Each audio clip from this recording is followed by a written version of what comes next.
Alright guys, so I feel like it's been enough time to actually talk about some of the brand new changes to Resident Evil 3 Remake that have been confirmed.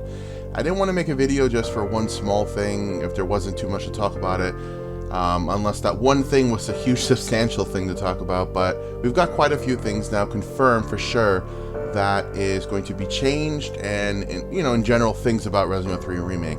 And the first one to get out the way, which is very minor, but very important at the same time, I guess I should say, is that the Capcom producers promised that there will be no delays, that the game will be releasing on April 3rd, 2020. So that's awesome. Can't wait for that. They said that the game is already 90% completed, and I'm pretty sure that, you know, I guess within less than 3 months they'll be able to get that 10% done and, you know, iron out all the potential glitches that the game might have. I mean, Resident Evil 2 Remake, you know, other than, you know, glitches that you would find for speedrunning, like you know, getting yourself out of bounds or whatever, the game had like no glitches really, you know, so it's pretty remarkable what they've been able to do with the RE engine, and that goes for all the games on the RE engine. I feel like it's a pretty glitchless engine, which is great, but of course things you could still do for like speedrun purposes or whatever. So I'm sure we'll see more of that for Resident Evil 3 Remake, but either way, that's the first thing out the way. And today we actually got quite a few extra news that are a lot more important than what I just talked about. Obviously the release date's important, but these are actual gameplay changes. So for one, and this is a bummer for me personally, and I'm not sure how many of you actually really liked the Mercenaries mode in Resident Evil 3 Nemesis, the original. It's being confirmed by Capcom that it is being removed. It won't return, and that they're relying on Resident Evil Resistance to fill that gap. Now, my thing about that is I'm very happy with the idea of Resident Evil Resistance being completely bundled in, no additional cost with Resident Evil 3, so you get already a complete game with Resident Evil 3, but you're getting even more content. You know, content that actually can live on other than speedrunning, which it's a multiplayer mode. My thing is with the Mercenaries is that I liked it because it was, you know, obviously back in 1999, it was an offline mode that had a lot of replayability that affected the main campaign, such as getting infinite ammo, getting different weapons to begin the game with, like the assault rifle, all that other stuff. So I'm kind of wondering like how that's going to change now. Like, are you still able to unlock an infinite ammo type of situation? And is Resident Evil Resistance going to have an offline mode? And that's something that I have been concerned with for a while. Others that have commented on my videos and other posts that I've seen in general have been curious. Is Resident Evil Resistance going to have an offline, like, imitation mode of, you know, the mastermind versus the survivors? Personally, I think that'd be awesome. It's something you can kind of get in and out real quick and, you know, practice using the different survivors as well as using the different masterminds, because they've already confirmed there will be more than one mastermind, with Annette Birkin being the second one and Daniel being the first one. So that is something that I hope that Capcom does, since they are relying on Resident Evil Resistance to be their multiplayer Mercenaries replayability mode, whatever. Hopefully it has an offline mode, and hopefully you know, there's more maps and different things and bosses that you can encounter, because the whole cool thing in the Mercenaries for Resident Evil 3 at least was that you could encounter the different versions of Nemesis and whatnot in the different areas, and that's kind of a Mercenaries tradition that would throw bosses at you back in the older Resident Evils at random times. Like, for example, in Resident Evil 2 there's a room where you can encounter more than one Mr. X, which is above in the main hall, second floor in the police station. And then in Resident Evil 3 you can encounter two Nemesis, you know, regular style Nemesis, the one that run around and attacked you, not the more mutated version, two in the same room. And that's very close to when you're finishing Mercenaries, and it's kind of like, you know, kind of crazy. You know, you got to be careful with that room. So I'm wondering if they're going to throw things like that, if they're going to be eliminating Mercenaries. So I was bummed to not see the return of the Resident Evil 2 Mercenaries mode not returning in Resident Evil 2. Obviously they made the Ghost Survivors, which is kind of similar, not exactly similar, but that's kind of a quick, you know, pick up and play mode. And like I said, they didn't have the original Resident Evil 2 bonus game mode in there. For some reason the name is escaping me right now. You know, though you could play as Chris, Ada, Leon, Claire. Yeah, it's escaping me right now, but oh, Extreme Battle. There you go, Extreme Battle. They didn't have Extreme Battle in there, and that kind of sucked because I really wanted to see that, because I love those pick up and play fast modes. And they've been a staple for quite some time. It was in Resident Evil 1, Resident Evil 2, 3, 4, Code Veronica, 0. Hell, it was in 5, you know, with Mercenaries was in 5, and it was great. And then they kind of reintroduced it as raid mode in the Revelations games, which in my opinion was a huge success. So it's sad to see nothing like that here in Resident Evil 3. But I am curious to see what they're going to do with Resident Evil Resistance, with all the feedback they've gotten from the closed beta, which I did play, which I do have footage of if you guys are curious about that. I definitely think there's a lot of potential, and I had fun with it. I think there's just a lot to be fixed with that. And I did make an update video about Resident Evil Resistance if you're curious about you know, some of the things that have been added, some of the things that they've talked about. So that's the first thing. Alright, so the next thing is the upgrading of the AI that was used for Mr. X. That's obviously now going to be used for controlling Nemesis. So, if you've played Resident Evil 2 Remake, which I'm sure all of you who are watching this video has, you know that Mr. X's AI was extremely intelligent. And it's insane that even when you took the camera out of bounds, you still saw that Mr. X was actually traversing the police station. Now, there were some scripted events in the game that would automatically cause him to warp to your location.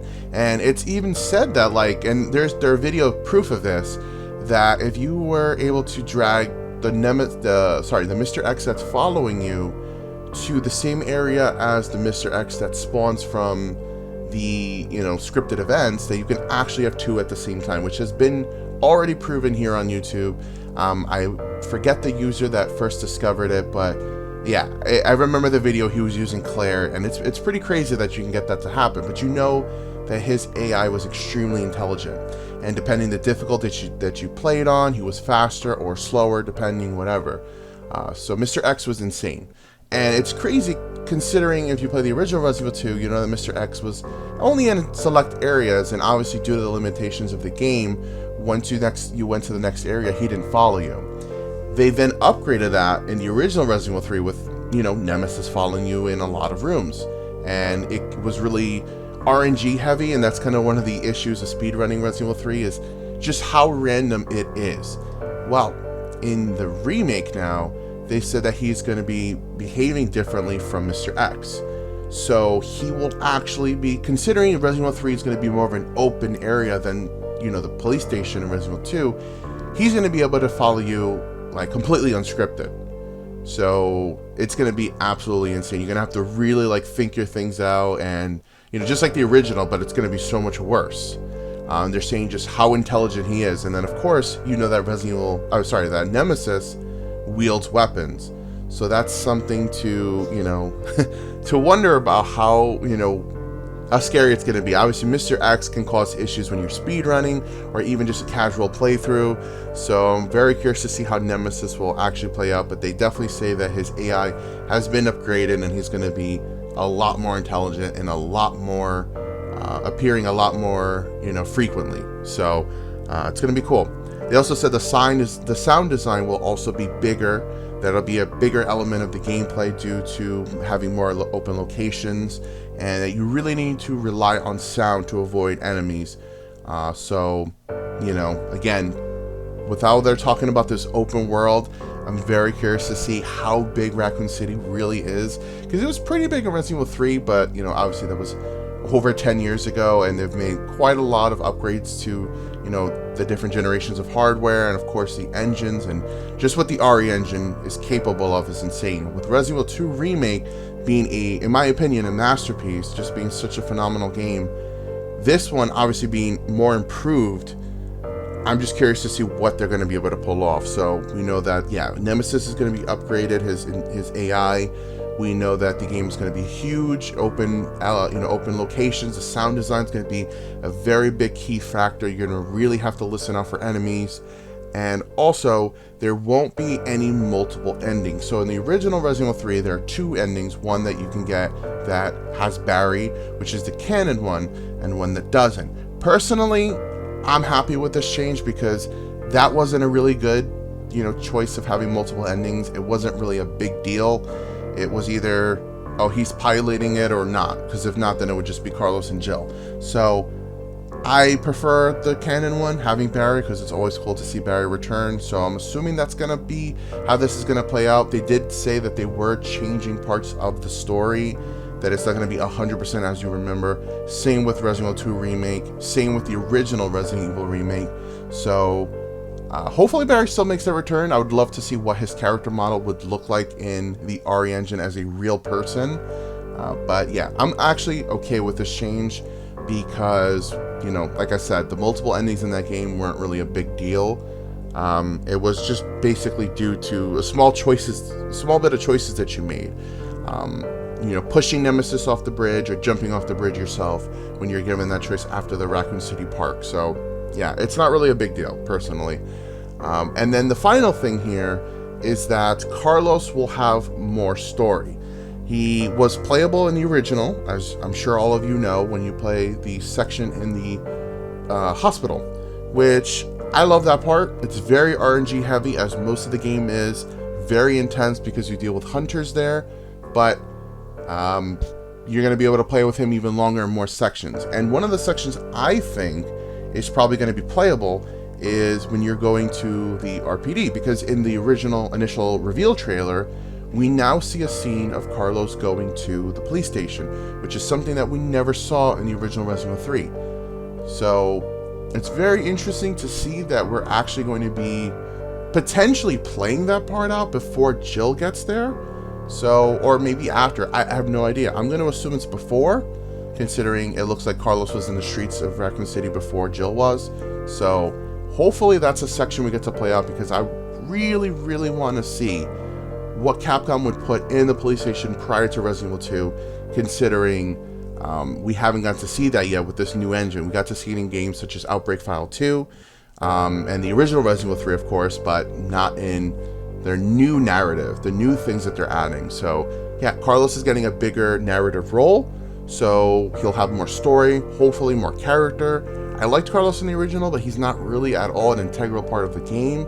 So it's cool to see that he's going to get more of a story upgrade, as well as most likely, more playable sections. They didn't say much about that, but I'm going to assume because he is getting more of a narrative upgrade that you will be playing as him more. Hopefully not too much. I want to be mainly playing as Jill, but I'm okay with playing certain sections as Carlos. So that's pretty much all the new news. So some things that, like I said, all these things were confirmed. None of these are speculation or whatever. I'm just really sad of the the fact that the Mercenaries won't be included. But every other thing that I've heard sounds phenomenal. I'm okay with Carlos getting more story. I'm okay with the AI of Nemesis being smarter and crazier. I'm okay with the sound design being a big part. Obviously, dodging is a mechanic that they barely talked about. I'm curious to see if that's exactly like Revelations 2, because the animation is strictly taken from Resident Evil Revelations 2. So I wonder if the dodging is just like that, where it's just one of the single, the buttons, the face buttons, which for PlayStation was circle. So I wonder if it's going to be just like that. We can go, dodging in any direction that you want. And also, of course, I'm interested in seeing what Resident Evil Resistance is going to be like. So hopefully they release more information about Resistance before it releases. And I hope that they include an offline mode to, fill in for the fact that the Mercenaries is no longer something they're going to put in the game. It's really sad that it seems like they're eliminating the Mercenaries as something they want to keep in the games now, with 2 of the games now no longer having it. Resident Evil 7 also, I guess I should say, didn't have it either. So it's really sad, because I feel that this engine is really built for it and could do really well. And the Ghost Survivors and Hunk and the Fourth Survivor and the Tofu Survivor really proved that it could still be done. But we know that's not going to be in this game either, so it's sad. Hopefully they support the game with more free updates as they did with Resident Evil 2. Who knows? Either way, the article will be in the description below if you guys want to read along. Like I said, this was all confirmed. I will cover any more information that comes out. What are your thoughts on the fact that Resident Evil 3 Remake is dropping Mercenaries mode, Carlos is getting a bigger role, as well as the Nemesis AI being way more intelligent than the Mr. X AI from Resident Evil 2 Remake? So I'm going to leave it there. I hope you guys enjoyed the video, and let me know what you think. and I will catch you in the next one. Thanks for watching.